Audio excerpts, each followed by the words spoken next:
नमस्कार, स्वागत है आपका अनादर टीवी के इस खास कार्यक्रम में जहां आपकी शहर आपकी खबर में हम आप बात करेंगे मुद्दे पर। आज बात करेंगे राजधानी भोपाल से सटे बैरसिया की, जहां रितेश धाकड़ नाम का एक शख्स भीख मांगने और कूड़ा बीनने वाले बच्चों के लिए मसीहा बन गया है और उन्हें एक नई राह दिखा रहा है।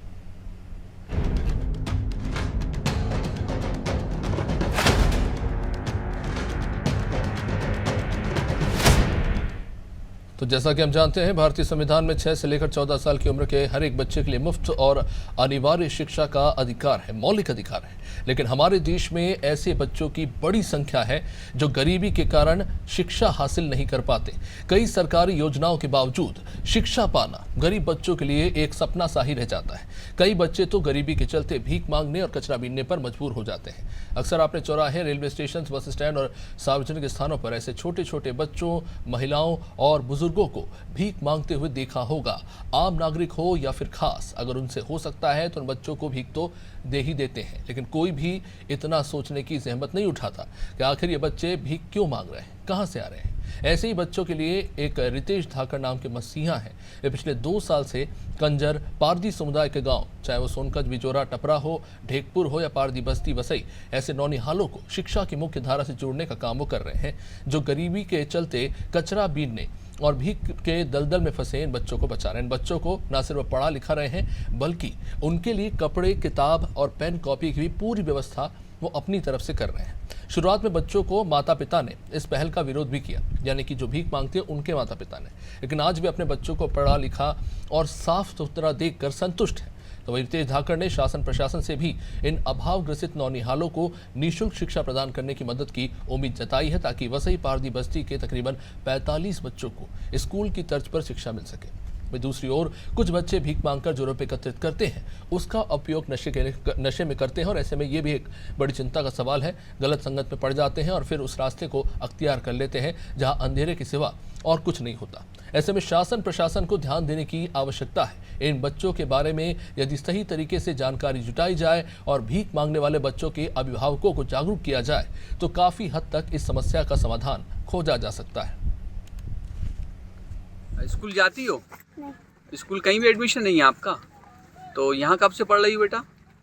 2-4 महीने। अच्छा, तो आपके पापा क्या करते हैं? कचरा बनते। आप भी कचरा बीनती थी उनके साथ में? तो पढ़ाई कहीं, स्कूल कहीं नहीं है, तो यहाँ पे आप कुछ सीखी हो? अच्छा लग रहा, पढ़ने में अच्छा लग रहा है आपको? लग रहा। अच्छा, चलो ठीक है बेटा। तो यहाँ को लेके कौन आया आपको? सर। अच्छा, सर लेके आए। कहीं स्कूल में पढ़ने जाते हो? नहीं। तो पहले क्या करते थे बेटा? कचरा बनते थे। कचरा बीनते थे? हाँ। तो अब अभी यहाँ पे कब से पढ़ रहे हो आप? 2-3 महीना हो गए। अच्छा, 2-3 महीने हुआ है। हाँ। तो स्कूल में कहीं एडमिशन नहीं हुआ आपका? अच्छा, पापा मम्मी कहाँ रहते हैं आपके? नहीं रहते। अच्छा, क्या करते हैं वो? कचरा बनते वो चूड़ी, कभी चूड़ी बेचते, कचरा बनते। अच्छा, और स्कूल में नाम भी लिखा है आपका कहीं? तो कितने साल के हो आप? 10 साल का। 10 साल का। अभी तक कहीं स्कूल गए ही नहीं? अच्छा, तो अभी यहाँ पढ़ के अच्छा लग रहा है आपको? आप सीखे कुछ अच्छा है? यहाँ पे आपका बच्चा भी पढ़ता है? हाँ, पढ़ता सर। तो उसका स्कूल में एडमिशन क्यों नहीं कराया आपने पहले? पैसे नहीं है तो कहाँ से करेंगे? तो आपका काम क्या है? कचरा पन्नी बीनते और मनियारी सौदा करते अच्छा। थे हम लोग। तो ये बच्चा आपका यहाँ पे ये कौन चलाता है ये कोचिंग? नितेश भाई। अच्छा, तो इनने कितने बच्चे होंगे लगभग ये? लगभग हो गए 40 बच्चे। अच्छा, तो ये कब से चल रही है कोचिंग? ये हो गया पूरे साल भर। अच्छा, तो इसमें बच्चे को सुधार आया? आया ना 2-4 बच्चे का सुधार। अच्छा, तो ये अधिकतर बच्चे सब कचरा बीनते थे ये? पूरे कचरा बीनते थे भाई। तो कोई इनका एडमिशन कहीं नहीं था स्कूल हाँ में? हाँ, कोई नहीं है। तो सरकार तो करा रही है ना? सरकार कोई नहीं सुनती है सरकार। अच्छा, हाँ। तो ऐसे बच्चों का भविष्य खराब हो जाएगा पूरा। हाँ, ऐसा तो हो जाएगा भाई साहब। अब सरकार ही नहीं सुनने तो हम क्या करें? अब चल ठीक। अब बच्चे इनका पेट भरेंगे कि इनका एडमिशन कराएं?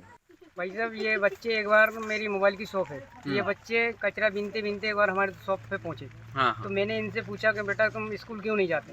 तो ये कहने लगे कि भैया हमारे पास इतने पैसे नहीं है कि हम पढ़ लिख सकें। तो मैंने इनसे कहा, मैंने कहा आपके लिए हम एक कोचिंग खुलवा देते हैं, आप पढ़ लोगे क्या? तो कहने लगे हाँ हम पढ़ लेंगे। तो मैं इनकी बस्तियों में इनके साथ आया, तो ये वास्तव में मुझे कचरे के ढेर पे मिले। अच्छा। तो मैंने इन्हें वहाँ से मैंने ये सोचा कम से कम ये बच्चे मुख्य धारा से जुड़ें, क्योंकि जितने भी जो क्राइम होते हैं ये अज्ञानता के कारण होते हैं। थोड़ी बहुत ये बच्चे पढ़ लिख जाएंगे तो ये अपना जीवन स्तर स्वयं सुधार लेंगे। कितने बच्चे होंगे इस क्लास में आपके? भैया 45 बच्चे की कुछ संख्या है यहाँ। तो इनमें स्कूलों में किसी का एडमिशन नहीं है? किसी का आज तक कहीं एडमिशन नहीं है, इनके आधार कार्ड नहीं है। अच्छा, कितने साल की उम्र के हैं बच्चे ये लगभग? भैया 7 साल से लेके हाँ। अपने 10-15 साल के बच्चे। तो जैसा कि आपने इन बयानातों में सुना, सरकार की योजनाओं में चाहे आधार कार्ड से लेके तमाम जो योजनाएं चलाई जा रही हो, चाहे शिक्षा हो, इन तमाम कागज़ों से ये बच्चे गायब हैं और एक तरह के समाज के लिए एक बदनुमा दाग की तरह हैं, जिन्हें साफ़ करने के बजाय इन्हें खदेड़ दिया जाता है और इनकी ज़रूरतों पर ध्यान नहीं दिया जाता। आशीष शर्मा जिनकी स्टोरी है, जो बैरसिया में जो ये पूरी जो एक नई पहल हमें देखने को मिल रही है रितेश धाकड़ के द्वारा, उसकी जानकारी लेकर आए हैं। आशीष जी, आपने क्या देखा? ये बहुत ही कह सकते हैं शानदार पहल है, शहरी क्षेत्रों में भी वैसा देखने को नहीं मिल रहा।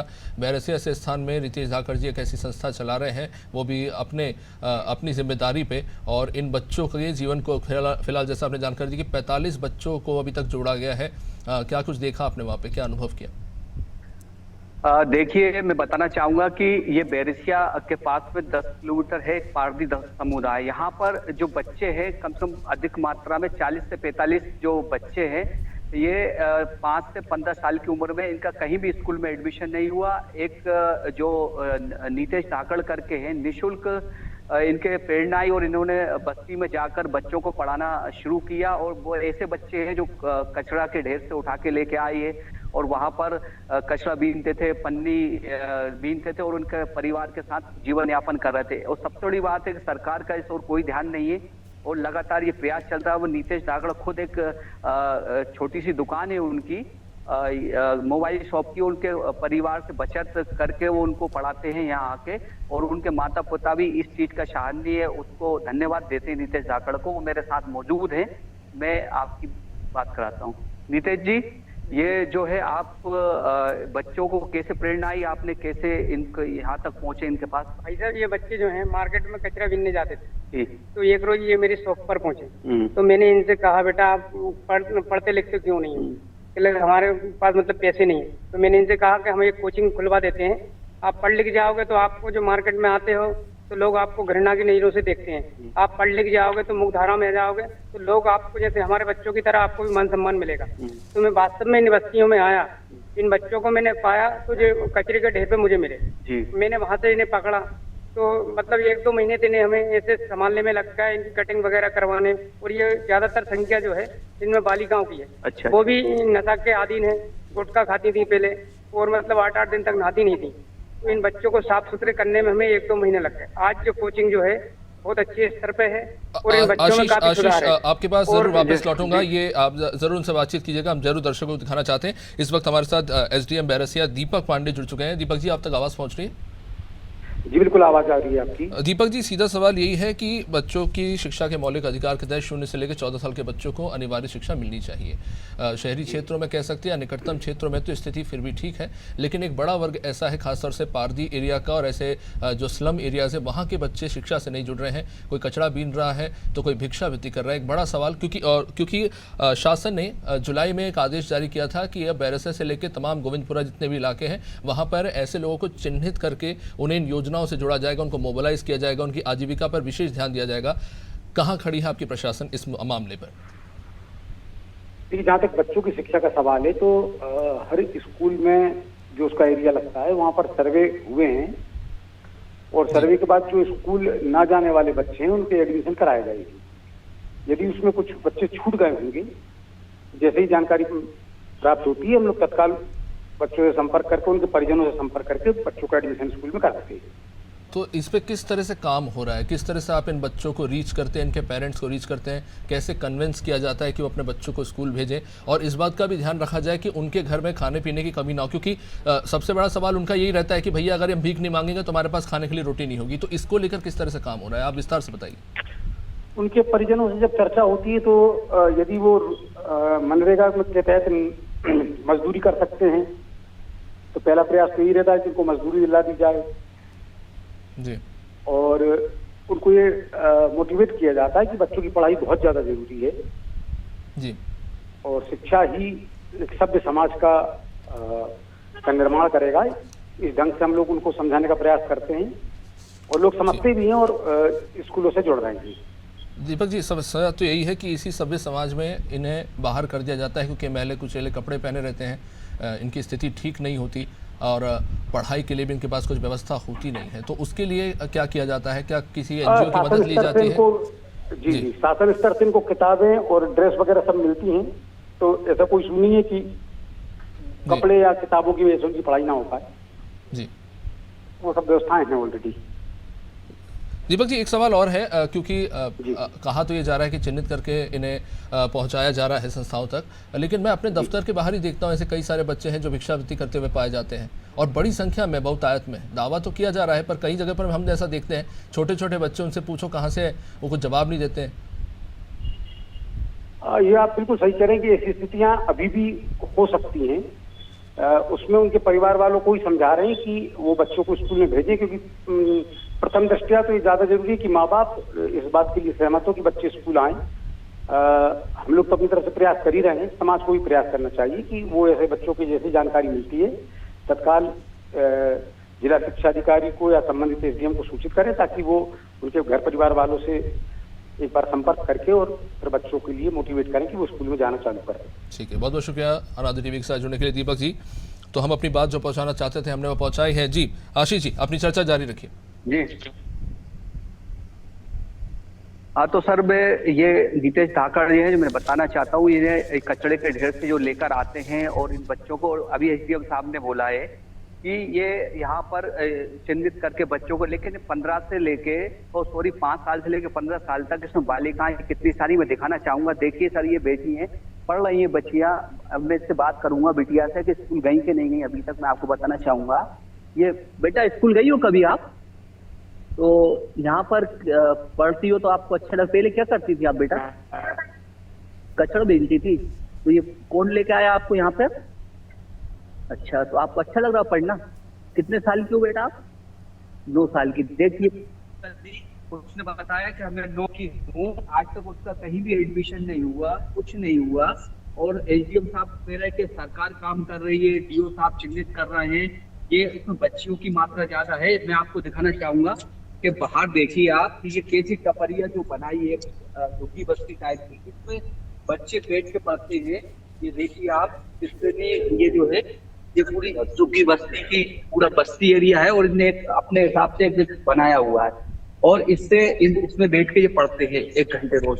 और ये कचरा बीनते हैं पूरे बच्चे और इनके जो परिवार के, इनके पिताजी भी साथ में बात करूंगा। आइए, आप इन बच्चों का स्कूल में एडमिशन क्यों नहीं कराया अभी तक? हमारे पास पैसे नहीं है तो कहाँ से कराएंगे।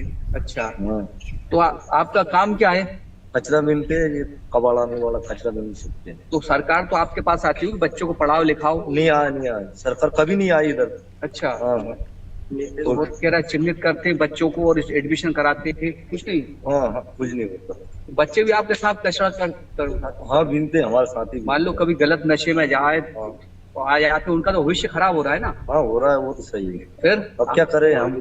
बच्चे का पेट पाल है कि वहाँ पे पैसे मांगते हैं स्कूल में, कहाँ से देंगे पैसे पढ़ाने के लिए? सरकार निःशुल्क करा रही, दावे तो करती है सरकार। नहीं करती सर।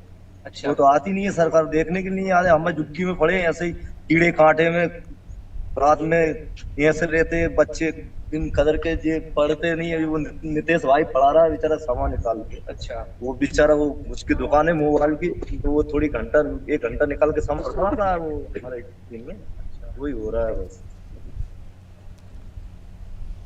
ठीक है, मैं अभी और आपको दिखाता हूँ ये बच्चों से बात करके। विजय जी, आप ये बताइए कि आपको इन किन समस्याओं का सामना करना पहुंचने के लिए बताइए। यहाँ पहले मेरे बच्चे यहाँ पे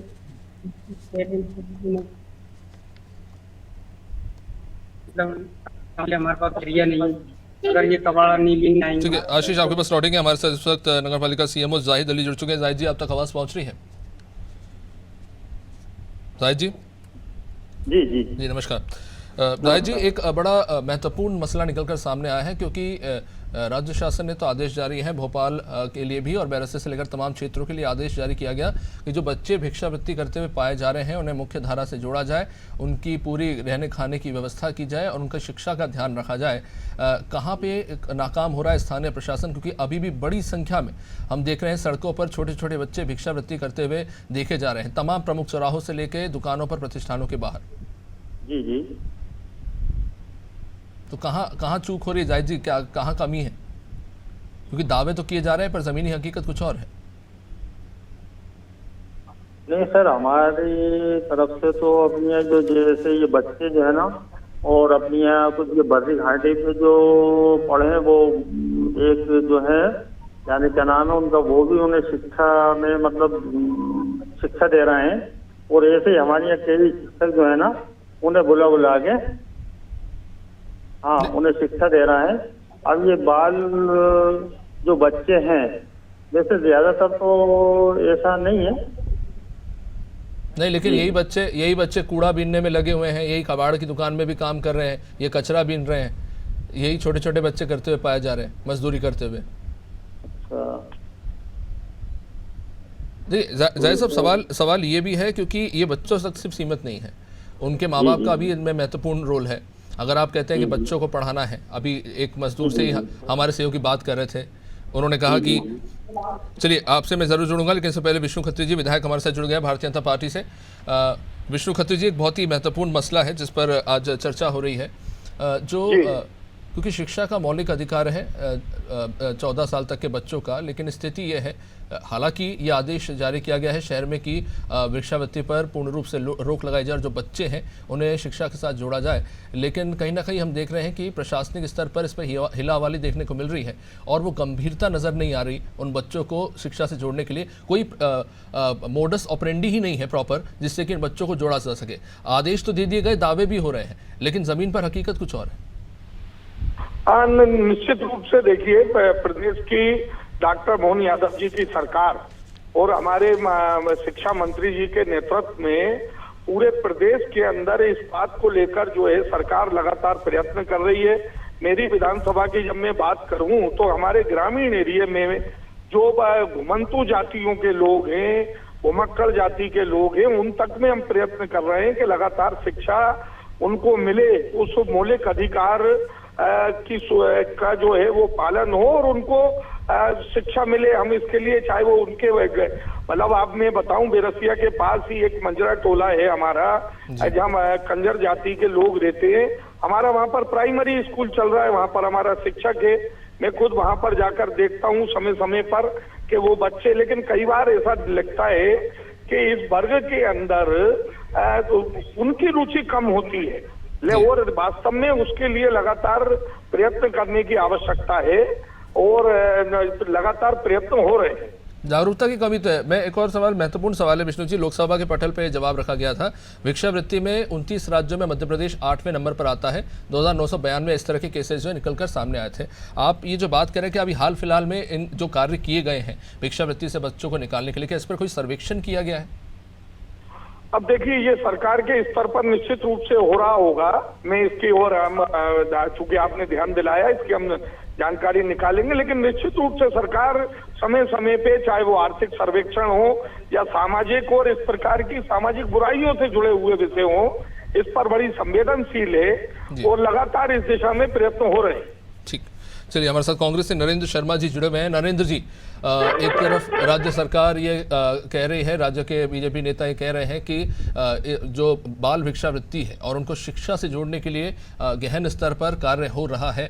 क्या मानते हैं आप इसे कि जो प्रयास किए जा रहे हैं वो सफल प्रयास है या कहीं कुछ कमी है? हेलो नरेंद्र जी, आवाज पहुंच रही है आप तक? जी, मुझे पुनः बताएं, मैं लाइन पे हूँ। जी नरेंद्र जी, बाल भिक्षावृत्ति को लेकर आज चर्चा हो रही थी, तो इसी को लेकर हमने अभी थोड़ी देर पहले भाजपा नेता विष्णु खत्री जी से चर्चा की। कह रहे हैं कि प्रयास हो रहे हैं और गहनता से प्रयास किए जा रहे हैं जमीनी स्तर पर। क्या कांग्रेस इस बात से सहमत है? हेलो जी नरेंद्र जी। हेलो जी नरेंद्र जी, आवाज़ पहुँच रही है आप तक? जी हाँ पहुँच रही है, कैसे बताएं जी नरेंद्र जी, सवाल यही है कि राज्य सरकार ये दावा कर रही है मध्य प्रदेश में और तमाम अलग क्षेत्रों में जो छोटे बच्चे हैं बाल भिक्षावृत्ति जो कर रहे हैं, शिक्षा से जो नहीं जुड़े हैं, उनको गहनता से जोड़ा जा रहा है और ज़मीनी स्तर पर काम हो रहा है। लेकिन क्या आप ये मानते हैं कि जितने दरकार है, जितनी एग्रेसिवनेस के साथ काम करना चाहिए, उस एग्रेशन के साथ काम हो रहा है इस क्षेत्र में? जी देखिए, मैं धन्यवाद दूंगा आपको, आपके चैनल को। आपने एक मुद्दा, बहुत ही अच्छा मुद्दा उठाया आपने। हेलो जी मेरी आवाज आ रही है आपको? स्पष्ट है, बोलिए। जी हाँ, जहाँ तक शिक्षा की बात है, बैरसिया में ना ही कोई केंद्रीय विद्यालय है, मैं बता दूं आपको, और वर्षों से मैं इसकी मांग करता आया हूँ। इजार जी, आवाज आ रही है आपको? जी आ रही है आवाज, आप बोलिए। बैरसिया में कोई भी केंद्रीय विद्यालय नहीं है, एक बात। दूसरी बात, यहाँ पर आप आपने बालकों की बात की, मैं विश्वविद्यालय की बात करूंगा। हमारे ग्राम कोलूखड़ी से ले लीजिए, बहरावल से लीजिए, यहाँ पर वो सब चीजें जो हमारे सभ्य समाज में अच्छी नहीं कही जा सकती जी। ये बहुत ही शर्म की बात है हमारे बैरसिया के लिए। तो शिक्षा की बात, जहाँ तक है, शिक्षा की भारी हमारे बैरसिया में कमी है, शिक्षकों की कमी है, स्टाफ की कमी है। मैं निवेदन करूंगा, आपने अगर ये मुद्दा उठाया तो निश्चित ये आगे जाएगा और इसको कोई ना कोई अच्छा रूप मिलेगा। पारधी समाज में और ये जो झुग्गी झोपड़ी में रहने वाले लोग हैं, उनको लेकर क्या पहल की जा रही है राज्य शासन के द्वारा? आपका क्या नजरिया है इसको लेकर? तो पारधी समाज हमारे बैरसिया से लगा हुआ है जी। वहाँ के बच्चे चोरियां भी करते हैं, भिक्षा भी मांगते हैं। उनके लिए कोई विशेष कदम अगर आप उठाएं, आपके चैनल के माध्यम से मैं विधायक जी से निवेदन करूंगा तो उनकी शिक्षा के लिए अगर कदम उठाएं तो सराहनीय होगा, मैं उसकी प्रशंसा करूंगा। नहीं, पर नरेंद्र जी, कहा यह जा रहा है कि स्थानीय प्रशासन के द्वारा भी और जनप्रतिनिधियों के द्वारा की कोशिश तो हो रही है, लेकिन इनमें जागरूकता की भयावह कमी है। देखिए, जागरूकता तो आप प्रशासन के साथ में हमारा सबका काम है, मैं समझता हूँ। और मैं प्रतिवर्ष वहाँ पर लगभग साल में 2 वर्ष जाता हूँ। जो हमारी संस्था है साइंस क्लब, वहाँ पर खाना पीना जो हम लोग विजिट करते हैं वहाँ पर, तो उनका भी यही कहना है कि अगर हमें सुविधा मिले तो हमारे बच्चे चोरियां क्यों करेंगे, हम पढ़ाई करेंगे। लेकिन क्योंकि कोई कदम नहीं उठाए जा रहे हैं। नहीं, लेकिन ये राज्य शासन से आदेश जारी किया गया था कि बच्चों के जो माँ बाप हैं उन्हें भी मजदूरी के लिए जो है प्रोत्साहित किया जाएगा, ताकि वो भी कमा सके और बच्चों को भिक्षावृत्ति ना करनी पड़े। राज्य शासन तो आदेश करती है, पर वो धरातल पे कहाँ उतरती है, मैं आपसे पूछना चाह रहा हूँ। ठीक है, वो क्रियान्वयन योजनाएं कहाँ होती हैं? ठीक, जवाब ले लेते हैं। राजमल कुशवाहा बीजेपी से हमारे साथ इस वक्त जुड़े हुए हैं। राजमल जी, दावे तो किए जाते हैं आपके द्वारा, आदेश भी जारी होते हैं कि बच्चों को भिक्षावृत्ति से निकालेंगे, उनके जो माँ बाप हैं उनको भी रोजगार देंगे मजदूरी के जरिए, पर सवाल ये उठ रहा है कि कितना काम हो रहा है? और भिक्षावृत्ति यहाँ हमारे यहाँ कम नहीं, बहुत ज्यादा मात्रा में। आप धर्मल पे देखें बैरसिया में। ठीक है नरेंद्र जी, मेरा सवाल राजमल जी से था। सवाल यही उठा रही कांग्रेस की, जमीनी स्तर पर काम नहीं हो रहा है, बस कागजी काम चल रहा है। देखिए, ऐसा है, शासन प्रशासन अपनी जिम्मेदारी से कहीं नहीं भाग रहा है, अपने काम में लगे हुए, परंतु ये घुमक्कड़ जातियां हैं, घुमक्कड़ जातियां होने के कारण इनका कोई स्थायी निवास नहीं होता है। तो ये आज बैरसिया में है, कल भोपाल में होंगी, परसों बासोदा में होंगी। मतलब कुल मिला के कहने का तात्पर्य मेरा ये है कि ये लगातार क्षेत्र में भ्रमण करती रहती है। तो इस चक्कर में ये बच्चों को इतना जो शासन की योजना चल रही उनसे इनको प्रचारित प्रसारित बहुत करते हैं, एनजीओ के माध्यम से, सरकार के विभिन्न माध्यमों से इनके पास सारी जानकारी रहती है, लेकिन एक इनकी प्रवृत्ति बन गई है। लेकिन ये आप ही के राज्य शासन का आदेश है कि सर्वे कराएंगे, इनको आइडेंटिफाई करेंगे। कैसे, मैं आपसे निवेदन करता हूँ, प्रवृत्ति कैसे बन गई है? इनका सर्वेक्षण होता है, इसमें कोई दो राय नहीं, इनको बोला हर चीज से अवगत कराया जाता है, परंतु ये लोग घुमक्कड़ होने के कारण, कहीं स्थायी नहीं होने के कारण ये सारी समस्याएं रहती हैं। तो हमारा भी आपकी जवाबदेही है ना सरकार की। तो क्या इसको लेकर आपके पास कोई सॉल्यूशन नहीं है, आप ये कह रहे हैं? नहीं, जो सारा सॉल्यूशन है, इसमें कोई दो राय नहीं है। हमारे सरकार के द्वारा, एनजीओ के द्वारा इन तक हर चीज पहुंचाने का प्रयास किया जाता है। हमारे समाज सेवी लोग हैं, वो भी इनके समय समय पर निःशुल्क शिक्षण का प्रबंध करते हैं। हमारे कुछ एनजीओ है बैरसिया में, वो सारा इनका भार उठाते हैं। परंतु आपका जो कहना है, कहीं ना कहीं एक जाति जो घुमक्कड़ होने के कारण, स्थायी निवास नहीं होने के कारण थोड़ी बहुत समस्याएं तो रहती हैं। ठीक है, बहुत बहुत शुक्रिया आप सभी का चर्चा में जुड़ने के लिए। तो जैसा कि आपने इन बीते 22 मिनट में देखा कि इस मुद्दे पर आप जितना गहराई में घुसेंगे, आपको उतने ही ज़्यादा अलग अलग नज़रिए देखने को मिलेंगे, समस्या और जटिल होती भी नजर आएगी। कहीं पर घुमंतु जनजाति है, कहीं पर माँ बाप जो है जागरूक नहीं है, कहीं पर व्यवस्था ही नहीं, कहीं स्कूल नहीं है, तो कहीं पर संस्था की उपलब्धता नहीं है। अब ऐसे में जो इच्छा शक्ति है इन बच्चों के जीवन को सुधारने की, वो ज़मीन पर उतरती हुई नजर नहीं आ रही है, और इसलिए आज हमने मुद्दा उठाया था। लगातार मध्य प्रदेश से जुड़े तमाम महत्वपूर्ण मुद्दे हम उठाते रहेंगे। आप देखते रहिए अनादि टीवी। नमस्कार।